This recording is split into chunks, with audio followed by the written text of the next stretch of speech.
buenas, bienvenidos y bienvenidas a una entrega más de su programa Desde la Otra Acera, una producción de APSE Sindicato. Les saluda Denis Solís, secretario general de la organización. Les doy la bienvenida al programa del día de hoy, donde vamos a estar desarrollando el tema de la reactivación económica en tiempos de pandemia y si realmente esta reactivación económica ha sido la adecuada y para quién ha sido esta reactivación económica.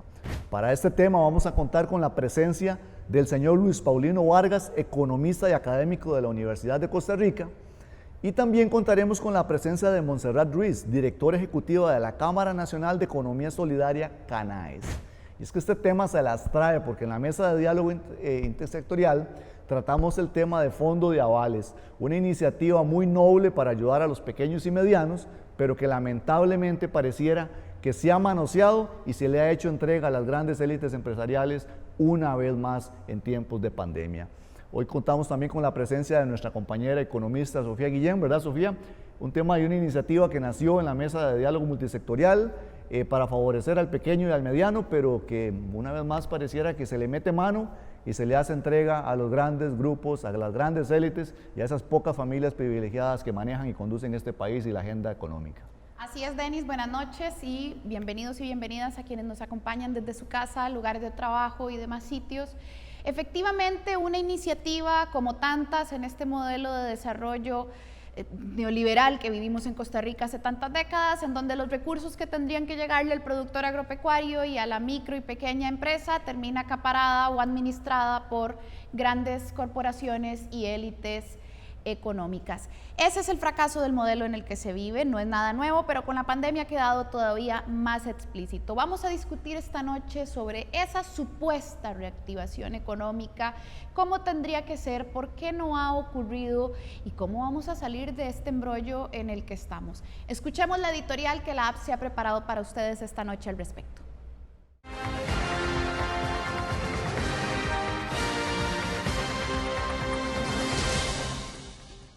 Desde antes de la pandemia, la economía estaba en alitas de cucaracha. Hoy, después de un año, la situación ha empeorado muchísimo y la reactivación económica ha sido para muy pocos.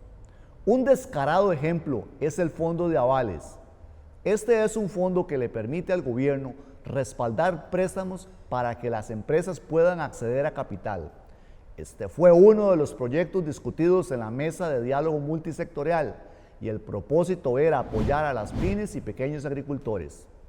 Sin embargo, el gobierno de Carlos Alvarado avaló una modificación en el texto de ley para que el fondo de avales sea administrado por la UCAEP, el Ministerio de Hacienda y un anexo de la Asociación Bancaria Nacional.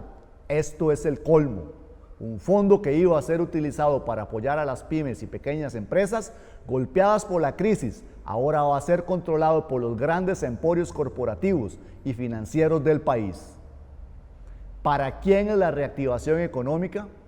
Desde hace años las organizaciones privadas del gran empresariado como la AED hasta administran fondos del sistema de banca para el desarrollo. Entonces, según la CEPAL, las élites económicas en Costa Rica se han aprovechado de la pandemia y de su poder para pasar amnistías, suspensión de contratos laborales y exención de pagos al seguro social, justo en momentos de más presión sanitaria. El sistema sanitario colapsó a causa de la irresponsable apertura económica, que no tiene plan B, que no tiene bono proteger ni ingreso básico vital, que no tiene ninguna clase de consideración por las personas trabajadoras que siguen pagando servicios públicos y préstamos y alquileres como si nada pasara. Todos los días que salimos a la calle vemos cientos de lugares con rótulos de "se alquila", filas de cientos de metros de personas buscando empleo y sin embargo los grandes exportadores de piña se regocijan por ventas récords en plena pandemia. ¿Para quién ha sido la reactivación económica? No es casualidad que organizaciones como UCAEP y Horizonte Positivo tengan tanta injerencia en el gobierno de Carlos Alvarado. Sabemos que el PAC se lleva muy bien con la élite empresarial. Los allanamientos y hechos de corrupción investigados por el OIJ en Casa Presidencial y otras instituciones son el ejemplo de que este país está gobernado por élites que utilizan el Estado y sus recursos para beneficio propio, mientras el pueblo no tiene pan en la mesa.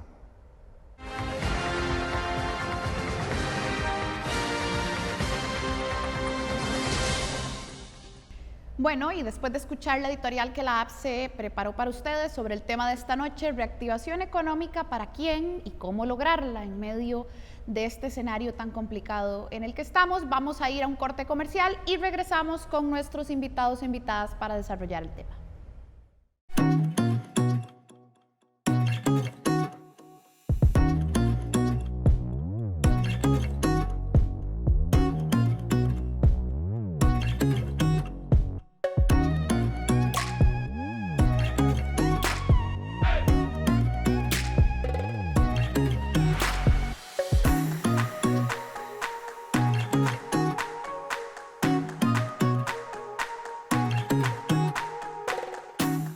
Te prometo que te voy a acompañar siempre. Pasarán meses, años y seguiremos juntos. Porque mi compromiso es cuidar tu pensión complementaria antes y durante tu jubilación. Vida Plena, operadora de pensiones. Regresamos del corte comercial. Esta noche estamos hablando de la tan esperada reactivación económica. Una frase que se utiliza una y otra vez en los discursos políticos como una necesidad o una bandera a sostener, pero que realmente no se materializa en hechos concretos para poder salir de esta crisis en la que estamos. ¿Cómo se percibe desde algunos sectores de la economía social solidaria esta realidad crítica, cuasi de recesión económica en la que nos encontramos? ¿Para quién tendría que ser esa reactivación? ¿Cómo lograrla? Y también, ¿qué opinan sobre este fondo de avales recién salido del horno de la Asamblea Legislativa? Escuchemos los comentarios.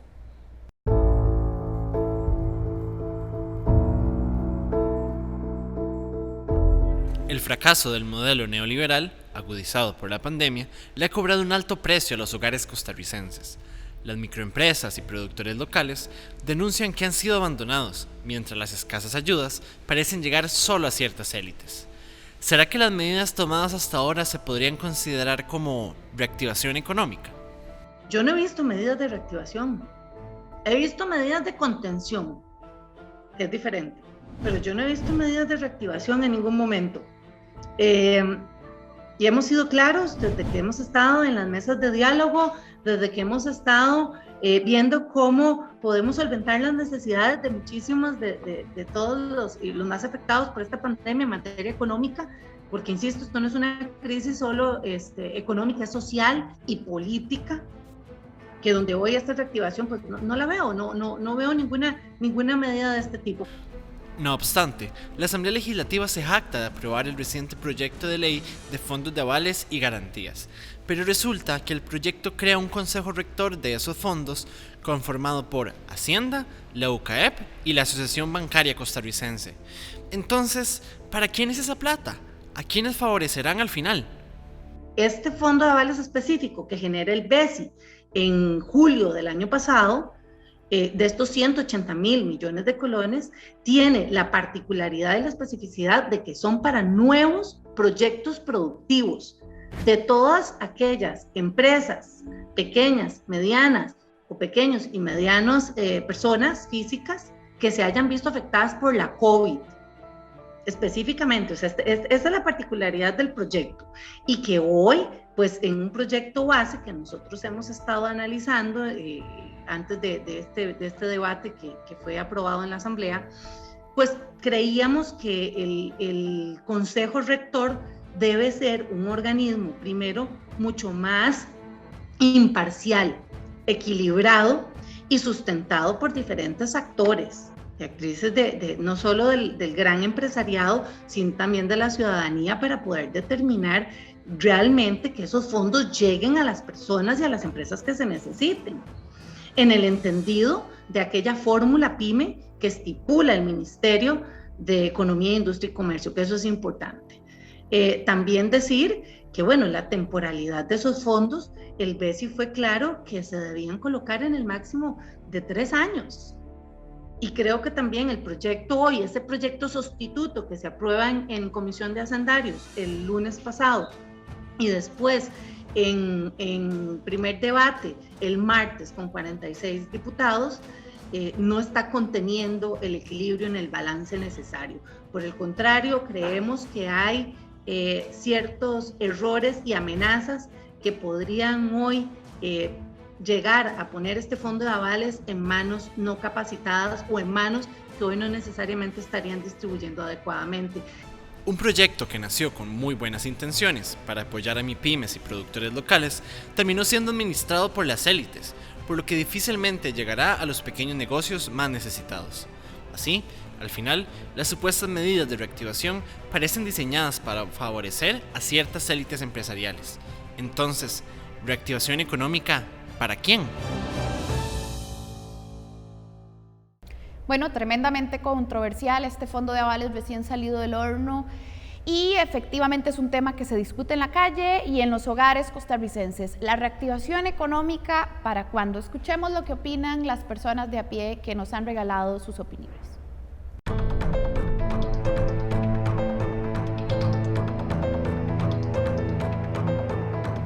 La situación laboral es un tema que no se ha abordado de forma consciente durante la crisis social provocada por la COVID-19 y la pandemia, que se prolongan ya por 2 años.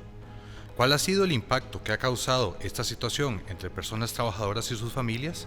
Estas son sus respuestas a esta consulta. Bueno, yo estoy trabajando en una empresa como ayudante de pintura. Después de ahí me despidieron así como 2 años, que fue cuando empezó lo de la pandemia y ya empezaron a cortar personal y todo. Después de ahí sí se me vino abajo todo, porque como yo tengo una hija de 4 años y tengo que estarle ayudando y ya ahora la mamá me pegó la pensión y todo, porque como no tengo buen trabajo, entonces la gente piensa que es que esto está bueno, pero en realidad está malo. Digámosle, en parte mía he mantenido mi trabajo, que siempre ha sido este. Y ahí ha bajado cualquier cantidad, eso sí, porque digámosle, una persona llega a comprarme un pedacito y yo digo, compre de vos. Dice, no, porque prefiero para un pinto o una caja de leche. Igual mi compañero ha sido vendedor, igual ha sido afectado por el COVID, estuvo muy mal en el hospital también. Y esto está de mal en peor, porque uno quiere cambiar de trabajo y no hay trabajo. Ya, y ahora hay que buscar cómo trabajar más para poder vivir en este país. Muchísimo, porque a veces no he tenido ni para pagar la luz o digamos, mi hijo me ayuda con poquito y si yo no vendo, de ahí no llevo plata a la casa tampoco, porque la gente está también sin dinero. Y a veces vendo, a veces no vendo, y sí me ha perjudicado muchísimo. No, jamás, está bajo las ventas, la gente no quiere comprar, será porque no tienen dinero o no sé por qué, pero realmente yo pago casa, agua, luz y comida y realmente ahorita no me alcanza para nada. Estamos totalmente, como dicen, quebrados. Ante esta situación, ¿qué opina la gente acerca del anuncio del gobierno de aprobar un fondo de avales de 180.000 millones para empresas afectadas por COVID-19? Para mí que es una ladronada, ¿verdad? Y para mí que este presidente a mí me tiene súper decepcionada. Yo fui una de las que voté por él y creí en el momento en él, pero hoy por hoy ya no creo en él. No siento ni en el PAC ni nada. Yo creo que no voy a votar, voy a ser una de las negadas de votar. Yo pienso que es injusto porque iban a hacer al rico más rico, como dice uno, y el pobre más pobre. Ahí lo que deberían de hacer es de una ayuda igualitaria, tanto como para el pobre como para el rico. Ya no solo pensar en las mejores empresas del país. ¿Por qué? Porque nada hacen las mejores empresas del país estando bien si el país se va a caer. Entonces yo diría que es mejor empezar primero levantando al pobre para que ya quede todo a un mejor nivel. Está mal, porque es parte de que ellos siempre buscan lo mejor para ellos, enriquecerse más ellos y se olvidan del pueblo. Y yo pienso que todos somos una unidad y todos somos del pueblo y tenemos derecho de todo este país. El que tiene defiende al que tiene y el que no tiene, nadie lo defiende. El gobierno es un gobierno capitalista y él defiende los intereses capitalistas. Lamentablemente, el abordaje del Estado ante esta situación ha sido populista, impulsando un cuantioso fondo de avales pensado para financiar a empresas, en vez de responder a las necesidades diarias de miles de familias.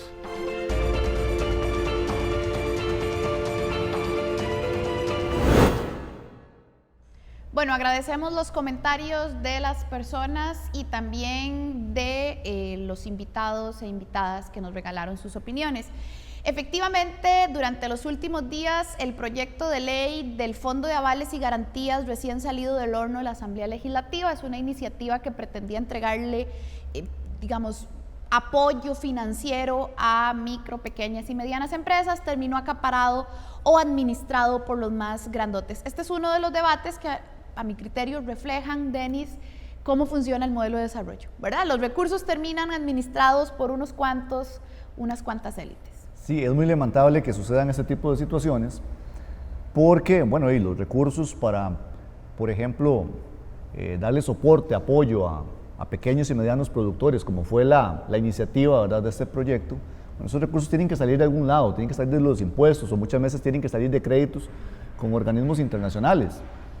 Pero el destino de un proyecto de esos no termina donde debería terminar, sino que vienen estos tagarotes, ¿verdad?, una vez más y toman, ¿verdad?, la mayor tajada del pastel, ¿verdad? Una vez más se ven favorecidos las grandes élites empresariales, los grandes grupos de poder, y al final de cuentas tenemos todos los costarricenses que como hacen ellos, ¿verdad?, después llamar a ser solidarios, a que nos sacrifiquemos, a culpar, ¿verdad?, ciertos sectores de la crisis, de las deudas que tiene el país.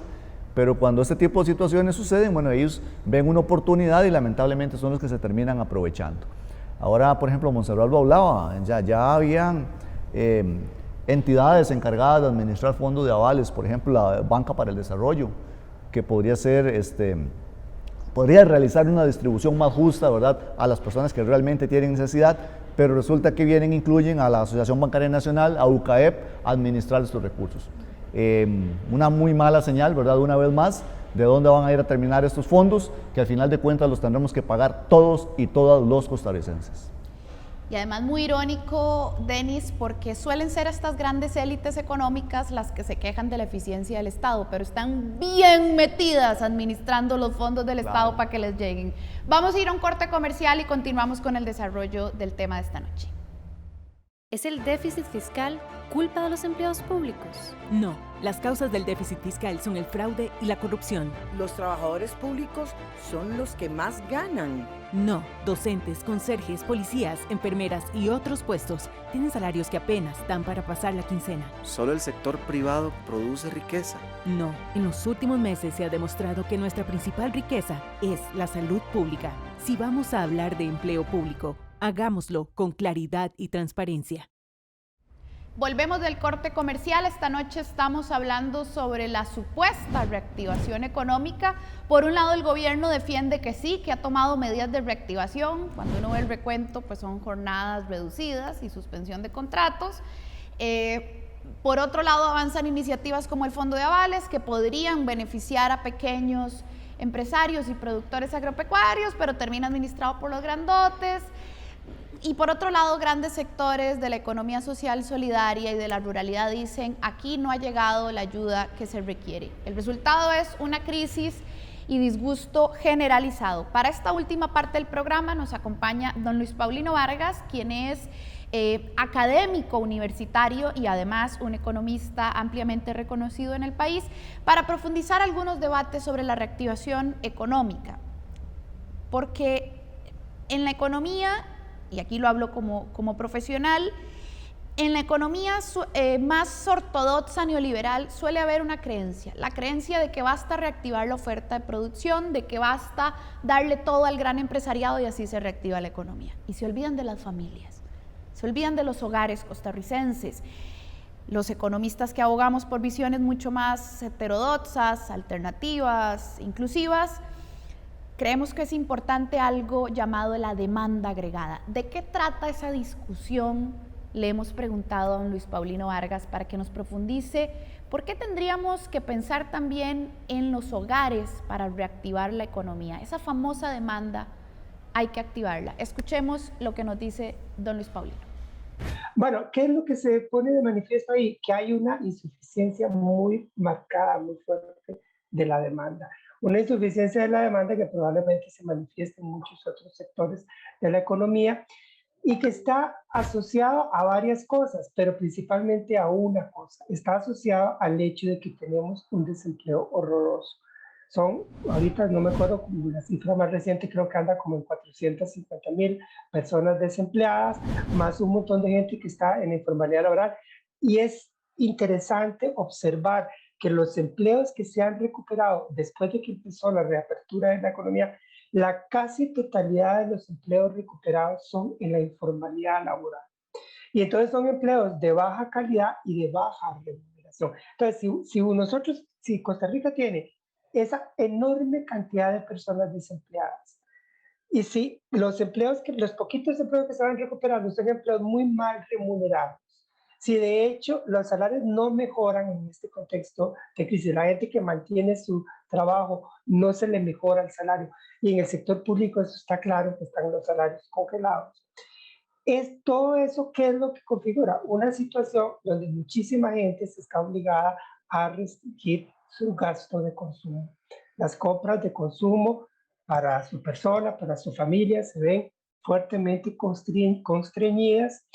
Ahí eso da lugar a una fuerte insuficiencia de la demanda a nivel de toda la economía.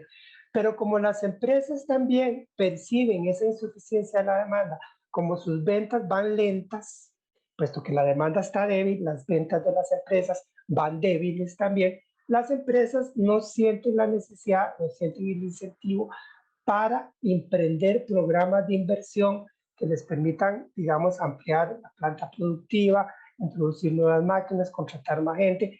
Las empresas posponen esos planes de inversión porque evidentemente sus negocios no andan muy bollantes, no andan muy prósperos, las ventas no son satisfactorias. Entonces, emprender planes de inversión para ampliar la producción, para contratar más gente, es bien difícil. Y eso suma un factor adicional que debilita la demanda a nivel de la economía. Cuando además el sector público decide aplicar una política fiscal restrictiva, una política de congelamiento de salarios en el sector público, de recorte de gastos en el sector público, porque pensemos que los gastos del sector público son compras al sector privado.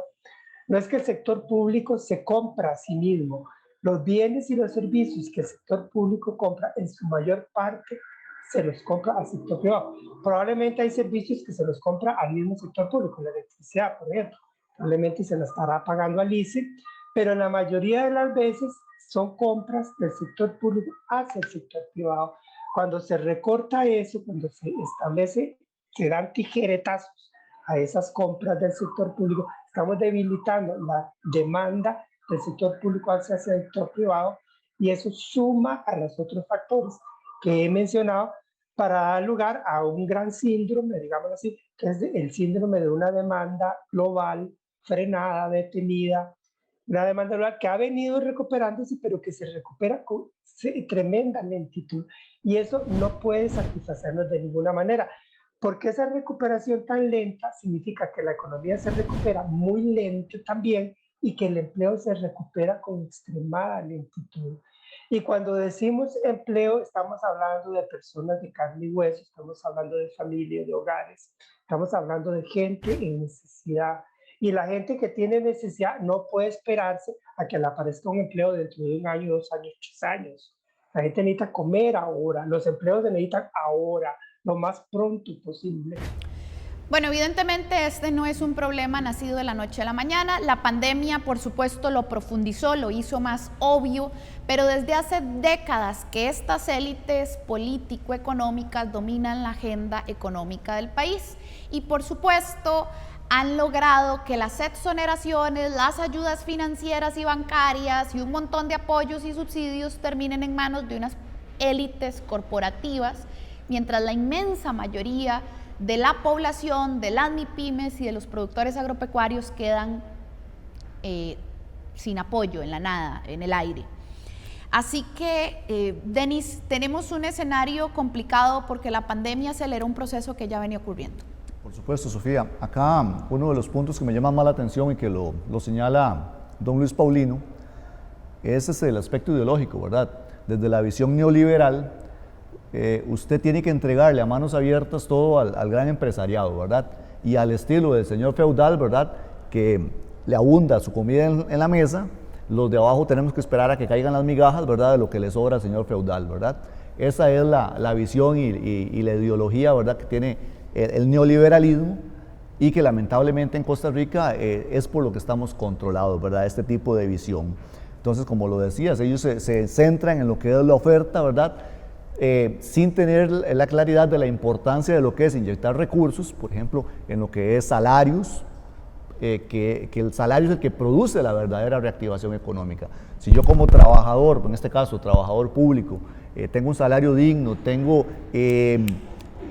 poder adquisitivo, bueno, yo puedo ir a la pulpería, puedo ir al supermercado, puedo ir a la carnicería, puedo ir a la zapatería, puedo favorecer a otras personas, ¿verdad?, en esta dinámica de la economía.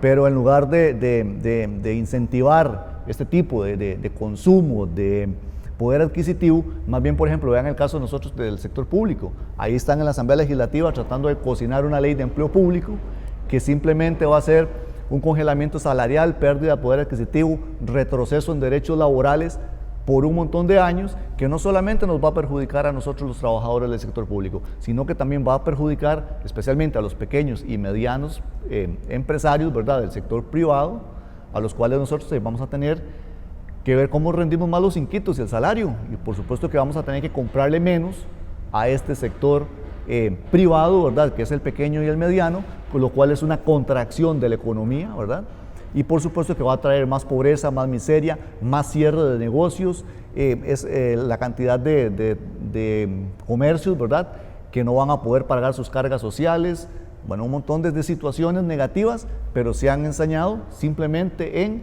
atacar, por ejemplo, en este caso al sector público y favorecer al grande, ¿verdad?, en esta ideología, en esta visión de que todo tiene que caer por goteo y prácticamente los que estamos abajo juntar o recoger lo que sobra de lo que el grande deja por ahí botado. Claro, y es que lo que usualmente responderían es decirnos, bueno, es que si subimos salario los precios se disparan, pero suave, ¿cuánto cuesta ya la canasta básica? Y al sector privado se han dedicado a reducirle salarios y a suspenderle jornadas, a veces lo necesitaban algunas pequeñas empresas, pero ya hemos visto casos de abuso y denuncias al respecto. No, y han llevado a Costa Rica, por ejemplo, a vergonzosamente a ser uno de los países más caros para poder vivir. Es muy difícil, por ejemplo, en Costa Rica poder vivir y que el salario alcance. Y la reactivación económica, bueno, ¿cuál es el problema de la reactivación económica? De que la agenda económica está manejada ¿por quién? Por unas élites. Aquí hemos visto cuáles son las élites, esas cuantas familias que vienen controlando el país por décadas, con uno u otro partido político en el poder, pero con una ideología que es la misma, ¿verdad? Así es, de hecho la CEPAL señalaba que en Costa Rica en esta pandemia más bien los sectores más ricos están teniendo más transferencias de ingresos, entonces todos los demás empobrecidos con salarios miserables, pero los más ricos haciéndose más ricos. Propuestas concretas para cerrar este programa, que por cierto la APSE también presentó en la mesa multisectorial, que se regulen los precios de los medicamentos, es un bien esencial especialmente en una pandemia, que se controle la especulación de los precios de la canasta básica, que se regulen las tarifas y se fiscalicen las tarifas del sector privado de la educación y que se garanticen salarios dignos, Denis. Medidas para las familias costarricenses que siguen sin avanzar en la Asamblea Legislativa. Gracias por acompañarnos esta noche, se nos ha ido el tiempo, nos vemos la otra semana.